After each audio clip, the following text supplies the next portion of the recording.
As concerns over the Omicron variant have gripped the world, the UK recorded over 100,000 cases in a single day, the highest recorded number of cases since the pandemic began.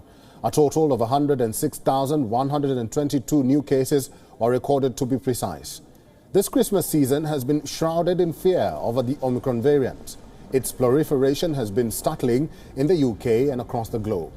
The exponential rises in cases has been a cause of concern. You can see the daily number of cases recorded over the past 7 days in the UK on your screens now. While the government has decided not to put new restrictions for Christmas on its current Plan B, the need to introduce stringent measures post-Christmas is too strong to ignore. The numbers are worrying. Without that, in England, hospitalizations could reach 3,000 a day as per the Scientific Advisory Group for Emergency.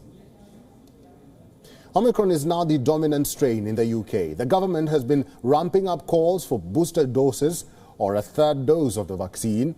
As per the NHS, England total of 301 Covid-19 admissions were recorded by hospitals in London on the 20th of December, an increase of 78% week on week, and also the highest number of hospitalizations recorded in a single day since 7th of February.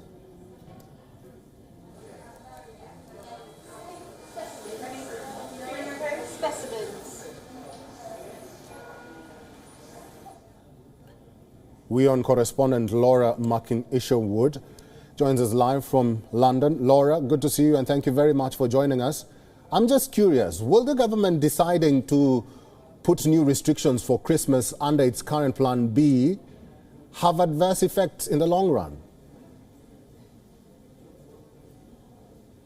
Well, we know that the Prime Minister Boris Johnson was keen not to take Christmas away from people in the United Kingdom this year after last year's last-minute lockdown that was brought in meant many people were away from their friends and families on Christmas Day. And he said explicitly that no new restrictions will be brought in England, at least before Christmas Day here, again, despite those rocketing number of COVID-19 infections that have been recorded. As you said, more than 100,000 new cases were recorded yesterday on Wednesday. That's the highest daily total that we've seen since the start of the coronavirus pandemic. But research from both UK and South African scientists seem to suggest that even if you do catch the new variant of COVID-19, that Omicron variant, then it's less likely to be a severe illness as a result of that than previous variants, including the Delta variant, which of course was responsible for those huge waves across the world most recently. Now, whether or not this is going to cause problems moving forward isn't yet clear. That's what scientists and the government are looking at. They say they're monitoring the data hour by hour, day by day, but they are encouraging people to keep taking lateral flow tests to really see if you are at a high risk of passing on that virus or having it. It's not, as clear as taking a PCR, but at least it offers some sense as to whether or not someone is infectious. And so the Prime Minister Boris Johnson says take one of those before you head over to see friends and family this year, just to try to keep the spread at bay. Laura, it is clear that Omicron is now the dominant strain in the UK. What's causing the resistance by some Europeans to get booster doses or a third dose of the vaccine despite the government's appeal? Well, that's a good question, because here in the UK, of course, there's been a big focus on that booster programme, offering up more protection to people, boosting people's immune systems to give them the best chance possible to fight off any infection from coronavirus. We know that here in the UK, almost 1 million doses of that third booster shot were given out on Tuesday, so that's quite a huge number there. And people have been really trying to push people through those centres, reducing the amount of time that people need to wait after having that third dose as well, to try to get more people through those centres.